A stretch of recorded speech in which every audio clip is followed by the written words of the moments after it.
Bienvenue dans le premier épisode de la deuxième saison du JT Junior, présenté par les élèves du groupe scolaire Bertrand Russell. Notre sujet d'aujourd'hui, c'est le Nouvel An. Premièrement, quelles sont les origines du Nouvel An? Selon le calendrier grégorien, le 1er janvier est la date officielle pour fêter le jour du Nouvel An. C'est Jules César qui a décidé que le 1er janvier serait le jour de l'an. Ce jour était dédié pour Janus, le dieu de renouveau. Comme nous le savons, le monde est découpé en 24 fuseaux horaires. Quand il est 19h en France, il est 19h à Hong Kong et 22h à Sydney. C'est pour cela que selon le temps universel coordonné, les premiers à fêter le Nouvel An sont les Néo-Zélandais. Et s'il y a des premiers, il y a des derniers bien sûr.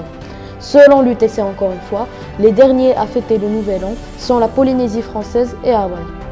De nombreuses cultures célèbrent l'événement partout dans le monde, souvent considéré comme un jour férié pour un grand nombre de pays. Pour d'autres, comme la Chine, le Nouvel An se fête entre le 20 janvier et le 18 février. De nombreuses traditions sont célébrées à travers le monde pour l'occasion du Nouvel An. Par exemple, en Espagne, on mange 12 raisins pour les 12 coups de minuit pour un bon présage pour les 12 mois prochains à venir. Au Japon, par exemple, un ménage appelé Osoji se fait pour commencer la nouvelle année avec un esprit sain et une maison saine. Maintenant, passons au sujet suivant, le virus Omicron. L'Organisation mondiale de la santé, l'OMS, a décrit Omicron comme hautement transmissible et il y a encore beaucoup de scepticisme par rapport à ce virus.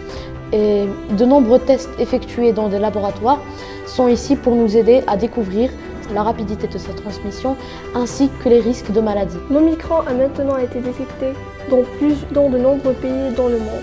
L'OMS a signalé que le virus est probablement présent dans de nombreux pays, si on ne dit pas la plupart des pays dans le monde, même s'il n'était pas encore été détecté. Est-ce que les vaccins sont efficaces contre le virus Omicron?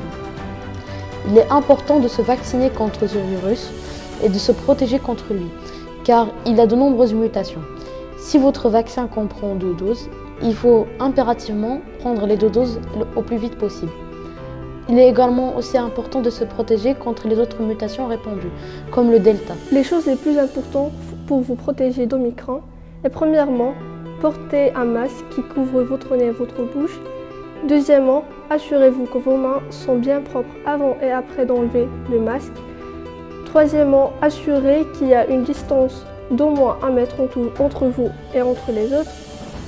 Et finalement, quand c'était votre tour, assurez-vous d'être vacciné. Nous vous remercions d'avoir assisté au JT Junior jusqu'au bout et rendez-vous la semaine prochaine pour un nouvel épisode présenté par le groupe scolaire Bertrand Russell.